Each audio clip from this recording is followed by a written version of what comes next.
Hey, good evening, everyone, and thanks for joining Rich and I for this, I guess, impromptu special edition community connection live update where we just want to talk about the overnight, early morning severe weather threat. And while it's a low threat, stuff that comes through in the night when people are asleep really makes me nervous, just like the March 3rd tornado. I remember when that was coming through, it was a low level threat forecasted. And Rich, you can correct me if I'm wrong on any of this because you're more of a weather nerd than I. And I remember it coming through. The warnings were popping. I was getting dressed in my uniform, running down to my basement to take shelter, and just praying a tornado would not hit our community and it would definitely not hit police headquarters because our headquarters is not really protected for anything related to a severe storm, and we have dispatchers inside that work 24/7. So man, that's just a stress that I always have, uh, and caring about our employees and caring about our community. So we just want to know that everyone in Mount Juliet understands that we do have a severe weather threat for the early morning, overnight hours. And I'm going to let Rich really get into that because he has all his stuff queued up. But again, thanks for joining. We see the comments. We're glad you're all here. So, Rich, the weather nerd, let's see radar. Yeah, so for sure, Cap, like you touched on that night in March 3rd, we were not in a high level severe threat at all. And we had to touch on another one just recently, what, a month or so back. Right. We had no severe threat at all. We had a confirmed EF0 that touched down very, very briefly, Sure. just along I-40 over here. So, it's possible even when we don't have a high level threat, folks, you need to be weather aware, not trying to scare anybody, but just, when you start seeing these little boxes popping up out to our west, these yellows and reds, that's the watches and warnings.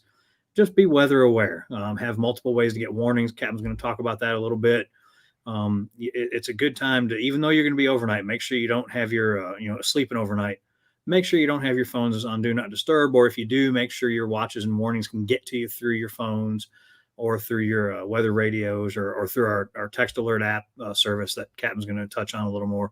But here's the current live radar. This is the South Mississippi Valley radar. Right now, as you can see in our area, we are nice and clear. And if you go outside, you're not going to see hardly a cloud in the sky, just a bunch of stars and a little bit of breeze outside. It's really pretty, but it's coming. It's coming through the South Mississippi Valley here, folks. So just be weather aware. And if you look at the weather for overnight and in the morning tonight and into tomorrow morning, they've got us in just the low risk category, even into tomorrow. They're saying it's going to come in overnight after midnight and in the early morning west of I-65 through our area and going out through the plateau. Primary risks are going to be damaging winds with the occasional possibility of an isolated tornado and hail. So that doesn't mean we're going to get it, but you just be weather aware. And on the timing for our immediate area, sometime between 4 and 7 a.m.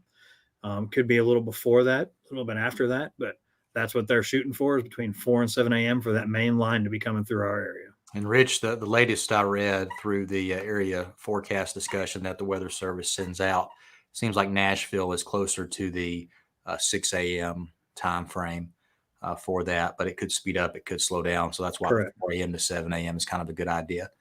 Yeah, it all depends on what's going on in the atmosphere and how the wind is treating it. But yeah, generally the last update they said was sometime around 6-ish for Nashville. Right.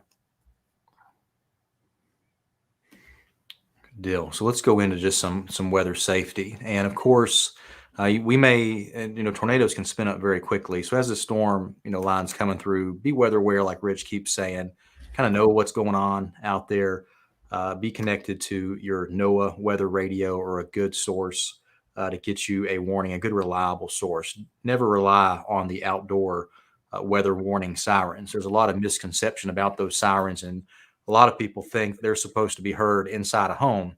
It's not how they're engineered. They are only meant to warn folks who are outside, and that's why you see those outdoor weather warning sirens placed in areas where a lot of people may be outside, such as a sports field, a park, schools, and shopping areas tend to be where those outdoor weather sirens go.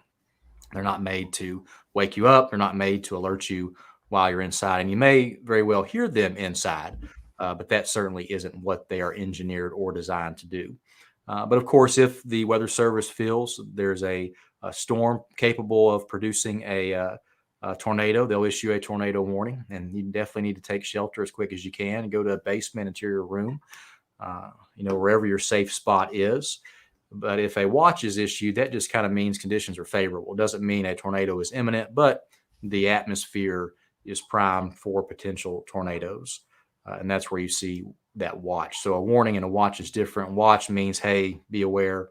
Warning means it's happening right now. And when the March 3rd tornado came through, we were not even in a watch area because sometimes that environment can change quickly, which it did on the March 3rd tornado, and then it spun up that large EF3 that went through town. And with our tornado, sheltering guidelines that the Weather Service puts out, there's worst options, there's bad options, there's good options, and there's best options. So your worst option would be like a mobile home, vehicle underneath a highway overpass. A bad option would be a large open room like a gymnasium or manufactured housing. And good options are interior rooms of a well-constructed home or building or basement. So at my home, I have a basement, so that's where we go. And Rich, like you don't have a basement, right? So where do you go? We've got a really good secure bathroom in the closet inside the interior of the room, right house, right in the middle. So it works out really well. Yeah, so most folks go to an interior room. Most of the homes in Mount Juliet, don't have basements, and you have those interior rooms you can go to. And when we had the March 3rd tornado, a lot of people went to those interior rooms, and they, their life was saved because of that. And it's interesting to see a lot of what was still standing was those interior rooms. The walls were ripped out in certain sections of the homes, but there was that small bathroom or closet on the inside that was still standing. So, one thing too is Deputy Chief Mullins, mentioned this the other day to me, is he had his family put on shoes when it happened. And that reminds me about the tornado response. A lot of people didn't have their shoes on. They were stepping in glass, or they weren't clothed, with clothes. So if there is a potential weather, prepare your safe place, have, your shoes in there with some clothing so you could put on, have some blankets, some pillows to protect you. Put on a bicycle helmet or a football helmet, whatever you got to do to protect yourself, make that happen. So that's always a good idea. And of course, the best option would be an above or below ground tornado shelter that is compliant with the different rules there, or a specifically designed FEMA safe room there. So something always just important to think about. Again, we don't want you to get stressed out tonight about anything. There is a low level threat, but again, it's an overnight threat. Which makes Rich and I nervous, and anyone in the emergency services nervous, because most people are asleep and may or may not hear the warning. So we just want to be sure everyone listens to, gets connected to those warnings so they do hear it. And you can get a warning over your phone through the wireless emergency alerts, weather apps, weather.gov, a texting or email messaging service, social media, or from your family and friends. And the text alert service that we have with our community, you can text MJ to 67283 to get registered for that. And it doesn't necessarily send you weather alerts, but you will start to get alerts about potential impacts that we have. Or if we do have impacts, this is a great way that we can communicate with our community about what's going on, when and where, and how to keep yourself safe. So always good to get on MJ Alert if you're not already. Just text MJ to 67283 to get signed up there. Rich, what are some things I may have missed? I'll tell you what, Captain, just looking in the comments, folks are putting some great comments and ideas in there, keeping your phones charged, keeping some extra, your purse and your keys, some extra money. Great ideas. But I tell you what, since you touched on the above ground storm shelters, folks, if you've got a storm shelter and you live inside the city of Mount Juliet, call us during the week or email me and let me know. And what we can do is we can get a address flag put on your address. So that way, if you do have a storm shelter, say in your garage or in your basement or someplace, and something does happen to your home, hopefully it never does, but then something does, if a storm comes through and knocks your house down, we know where to come look for you in your storm shelter. So that way we know if your neighborhood gets hit, we know that your house has a storm shelter in a specific place, and we can come find you in that storm shelter and make sure you're safe. Yeah, absolutely. We'll take any questions that you have, folks. Type a question in. If there's something we can answer for you, we'll be glad to get to it. We see those in the comments. They're displayed on our screen, and we will just go through and click on anything we see here. There's some people, Rich, that wasn't even aware of a weather issue tonight. So it's nice that we're able to get out there and inform our community about what's happening. And Patty's asking for my email. So Patty, I'm going to type that in the comments. tchandler@mjpd.org is one version of it, but it all comes to the same spot. But that's the quickest version. You'll find it in the comments. And Captain, if you can throw mine in there too, please. A good one from Andy here. Keep your phones charged. It's always good to do.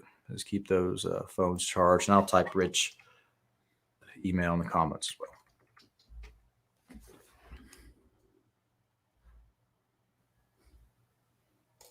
Another interesting thing from Katie, if you have any infants, put them in their car carrier, the infant carriers that they go in the car, because they do keep them extra protected. So great, Katie. Thank you for that.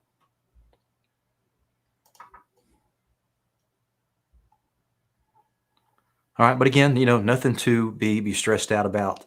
It can easily, bring back memories of the March 3rd or tornado that we have. I know I hear people all the time say when they have bad winds or hear the test of the siren system that they get nervous and it gives them some anxiety, and that's all expected. But again, with us coming to you tonight, it's that overnight weather threat that we have. It's a low threat, but we just want you to be aware and that you have some way to get those warnings. So if something should happen, you get that alert, and then you go to your safe spot. And this should be the process for any type of forecasted severe weather for our community or the Middle Tennessee area, because we do have a lot of tornadoes across the Middle Tennessee area, and sometimes they spin up very quickly and dissipate very quickly. And there's really not enough time to get that weather warning out to folks that the Weather Service does. And our meteorologists do fantastic work. Their office is not too far from here in Old Hickory, just barely outside of our city limits.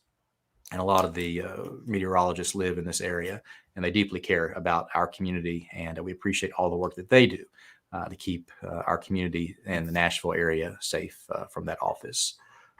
So we just wanted to get that out to you. I don't see any questions. Rich, do you have anything else you want to add? Yeah, folks. Well, Brian, by the way, I agree. At least the Predators got to play before the storm tonight. So go Preds. I got you. There you go. Go Preds. But yeah, folks, just like we touched on already, just be weather aware. Keep your eyes and ears open unless you're in bed. But yeah, keep your weather radios turned on. And of course, if anything does happen, Captain or I or both of us will be coming to you and keeping you posted on what we can. Yeah. And this what breaks my heart, Rich, about the March 3rd tornado. And many don't realize this, but a family that was killed in that tornado, they were in bed, and we found them in bed, and they had a storm shelter, and they typically would always go to that storm shelter, but they were unaware of the forecasted storm that night. They weren't monitoring a weather warning source, and they never woke up from that. But if they would have woke up, they could have went to their storm shelter, and their home was leveled. But the storm shelter was still standing there. And that's why we are so passionate trying to get the word out to our community and keep everyone informed when we have any type of threat whatsoever, whether that's a threat from a suspect run from one of our officers, whether that's a weather threat that may be coming our way. Our goal as a police department, even when this is kind of out of our realm, right? Weather, we care deeply about our community. I know Rich cares deeply about the community. I care deeply. And Mount Juliet does a great job about caring about each other and taking care of each other. It was very visible after the March 3rd tornado when we all came together and got our community ahead, leaps and bounds from what most of those federal agencies have never seen before. They were shocked when they visited our town a couple of days later and saw the progress that we had made in just so many days after such a serious tornado. So thank you so much. We hope you have a wonderful night. If there's anything you need, just call our office. Our dispatchers are there to help you. Our officers are here to help you. And we're going to do whatever we can to make your situation better. Be safe. Have a good night. Stay connected. And should we start having impacts, we'll start sending that out over our text alerts. Take care, everyone.